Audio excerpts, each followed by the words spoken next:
everyone, hope you're all having a wonderful day. Keegan from the Poke2 here, and today guys we're going to be going over my Chaos level 50 Blightcaller and Stabbomancer build, aka Corrosive Barbs. Now I've done a melee Blightcaller build, I've done a companion slash gun damage Blightcaller and Greyborn build, so now I'm just doing a full-on all-out gun damage build with Stabbomancer and Blightcaller. Geist in the Shell and Spirit Swarm are so insanely strong in the Blightcaller tree, it is not funny.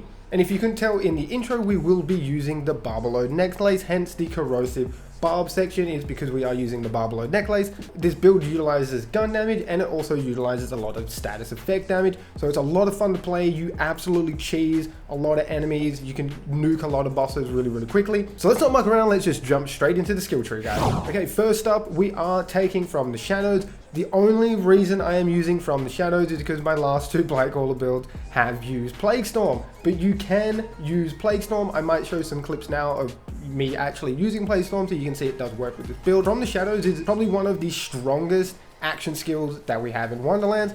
Plague Storm is a very close rival, if not in some cases actually better, because if you're doing a lot of damage, Plague Storm will output a lot of damage. I am only using from the shadows because I've used Plague Storm in two of my other Blightcaller builds, so you can use Plague Storm, but I'm just using from the shadows to do something a bit different. We will do the main skill tree first, which is Blightcaller. So first up, we have maxed out Geist in the Shell. As I was saying in the intro, Geist in the Shell is so ridiculously strong. Now I have explained Geist in the Shell in my last companion build with Greyborn, but I will just quickly go over it again. Whenever a gun critical hits, we have a 20% chance to summon a Poison Bog Spirit. Now that Poison Bog Spirit is going to deal 35% of our gun critical hit damage as poison ability damage.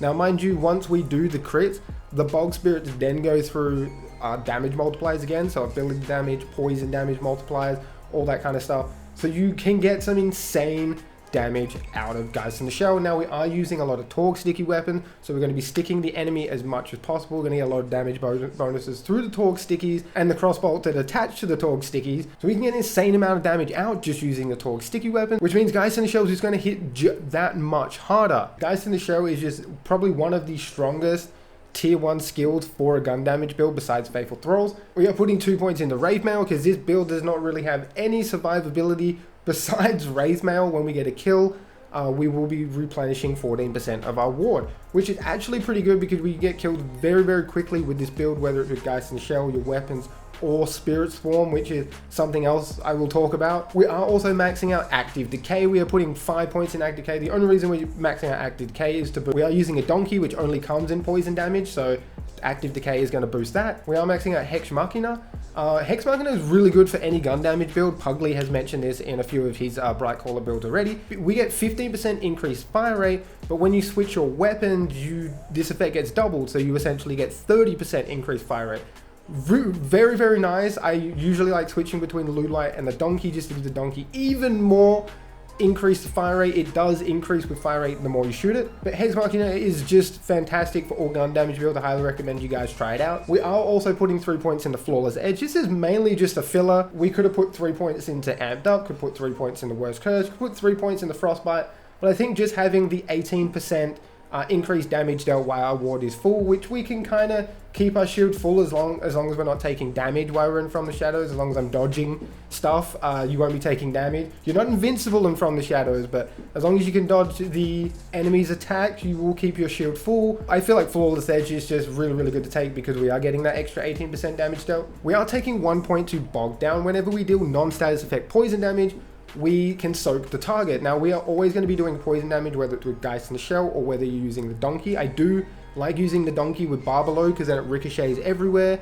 All the enemies get soaked, you pull out the Ludite, and then you hope that the Barbaload procs again, and it will just hit all the enemies 50% harder because they're all soaked now because you've done poison damage to them. So Bogdown is very strong for this build because we are utilizing some frost weapons. We are putting 3 points into Burnt Offering, guys. Whenever we apply a fire status effect, we get increased gun damage and also spell cooldown rate. So we can get 9% increase to gun damage, we're going to get 12% increase to spell cooldown rate. We can get 3 stacks of this, so essentially we're going to be getting 27% increase to gun damage and 36% spell cooldown rate. So Burnt Offering is actually massive to a gun damage build as long as you can get that 5 status effect damage out there. So Burnt Offering is very strong for mobbing, and it is also very helpful when you are bossing. Probably one of the strongest skills in the Blightcaller tree. I've said this in a lot of my other builds, and that is toxicity. Whenever the Fate Maker applies a poison status effect, our gun critical hit damage increase, our companion damage, and our action skill cooldown rate are also increased. We're basically going to get a 25% increase to critical hit damage.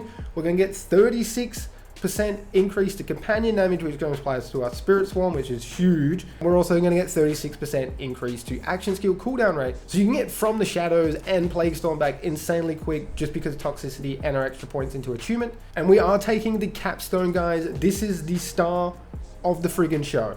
Spirit Swarm is ridiculous. It is so ridiculously strong because Geist in the Shell can proc status effect. Now, we all know Geist in the Shell can hit insanely strong, especially if you're doing a lot of damage, i.e. like us using lube lights, and you get a lot of stickies on the target, you get a big explosion, guys come out, hit the enemy, they can hit for like 1, 2, 3 mil, I've seen 5 mil, it is insane how strong guys can hit, and the guys can then apply a status effect. When it does that, Spirit Swarm is ridiculous. It will fly around and delete enemies. I've seen it hit 1, 2 mil. It is just insane. Spirit Swarm is a very, very, very strong capstone, especially if you're applying very, very strong status effects. Now, we are also taking a lot of status effect damage increases from class mod, our hero point. We have a Daemon Ring and stuff like that. So we are getting a lot of increased status effect damage, which just makes the Spirit Swarm ridiculous. It is just ridiculous. Whenever we apply a status effect, it will refresh the Spirit Swarm. So if it's already flying around doing an insane amount of damage, all you got to do is keep applying status effects and it will keep staying out.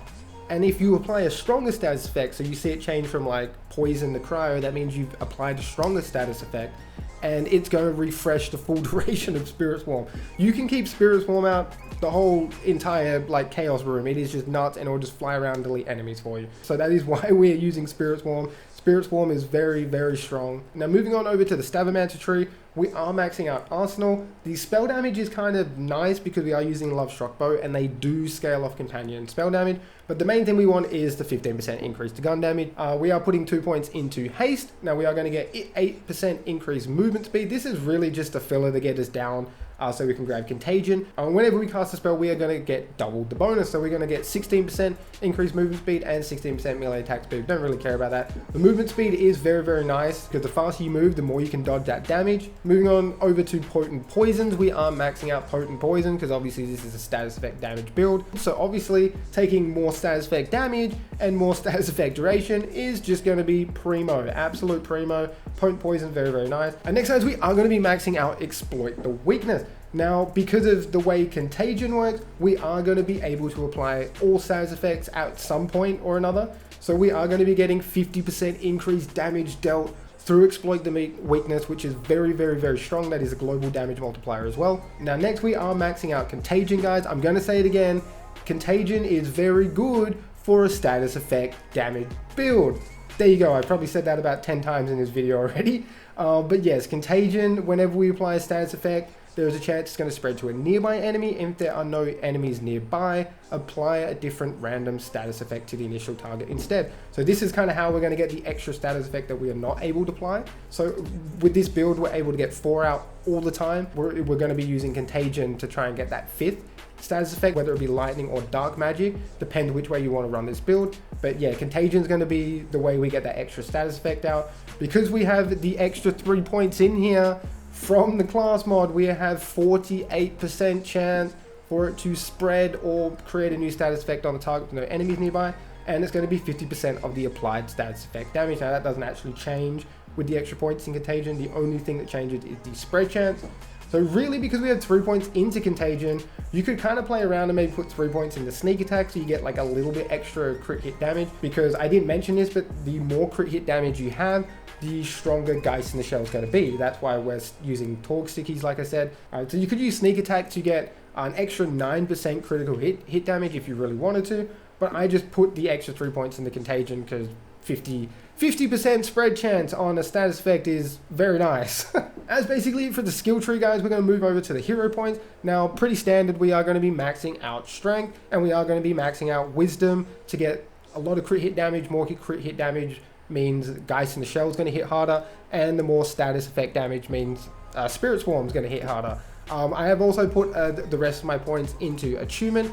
so we can get our action skill back quicker. And I was also playing around with the Protagonizer necklace again, but the Barbaload necklace definitely comes out on top. Moving on over to the gear, guys, the first weapon we are taking, if you couldn't tell by all the clips at the start mainly, we are using the Chilling Ludwite. This is the one I used in my Bolt Warden build. I really wanted to use his weapon again because I actually got it myself. I was quite proud. If you're taking on a boss and you can proc Barbaload multiple times while hitting the boss, say goodbye to that boss. The more stickies you can get out with procs of Barbaload, it's better off because you're going to do big Geist in the Shell damage. The Geist in the Shell can also plot status effect, and because they're going to be doing so much damage, that status effect damage is going to be tremendous. So the Ludwite is one of my favorite weapons to use with this build. It's very, very consistent and it is very, very strong. Moving on over to another weapon I like using all the time, and that is the Donkey. I don't see too many people use the Donkey in build. It takes a little bit to get it working, but when you get it working, this thing just annihilates mobs. The longer you shoot with it, the more fire rate you actually get. It has a massive magazine.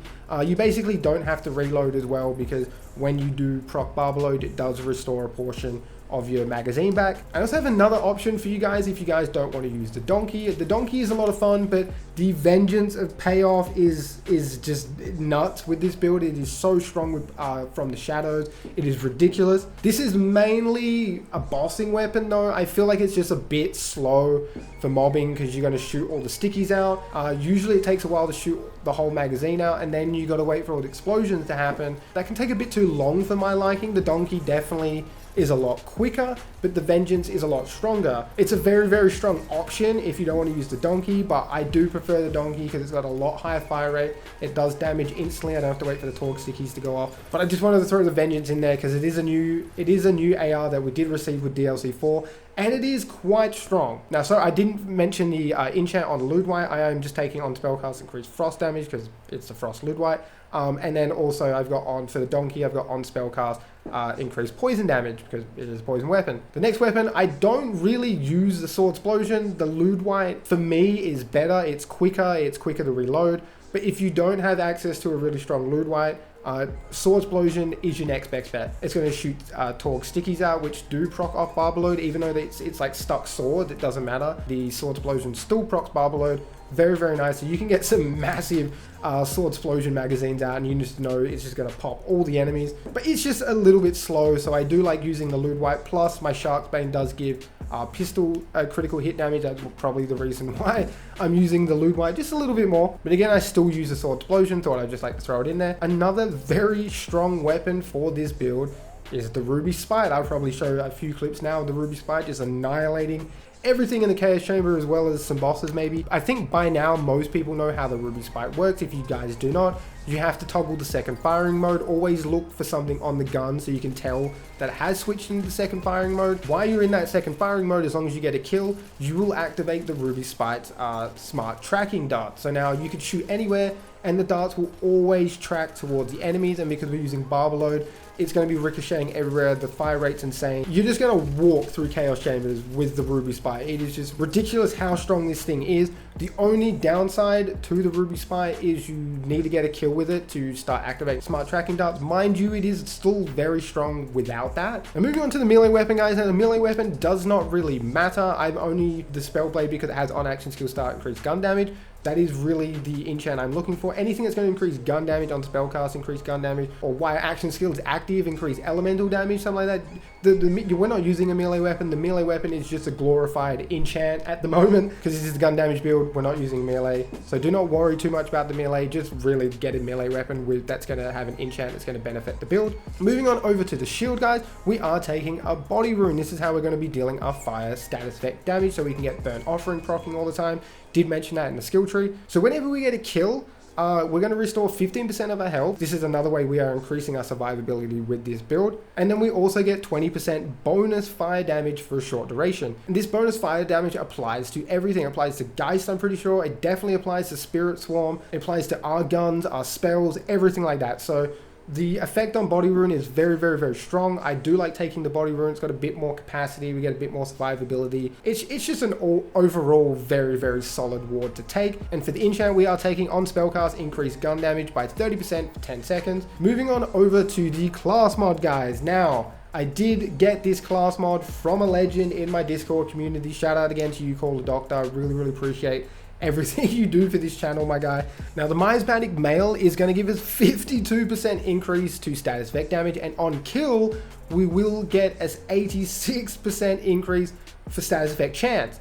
So that is why we're not taking virulence in the Blightcaller skill tree, is because we are using the miasmatic mail. We are always going to nearly have 100% status effect chance, and we're increasing that status effect damage, which is going to apply to our dots and also the Spirit Swarm. Now, this is a pretty nutty class mod though. I know we have the +3 to Contagion and the +2 Exploit the Weakness, but do not freak out though. I've been trying to farm a lot of class mods for a lot of other builds and just other builds and just all the previous builds that I've done that need better class mods. Stabbomancer Blightcaller, I think it, not all the time obviously, but it does roll with Contagion and Exploit the Weakness quite frequently.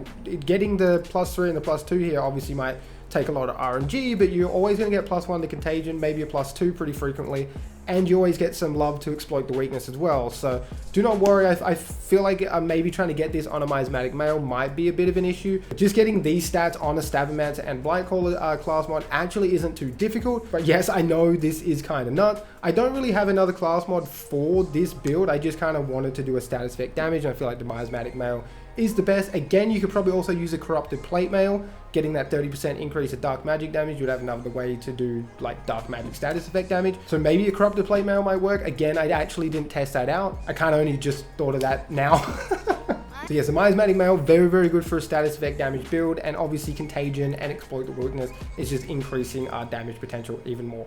Moving on over to the spell, guys. Now I am using the Lv.50 bow. You can safely say I've done another build without Buffmeister. Now the Lv.50 bow summons 2 bow companions. We have 2 spell charges on this, so we can actually get 4 bow companions out. Massive.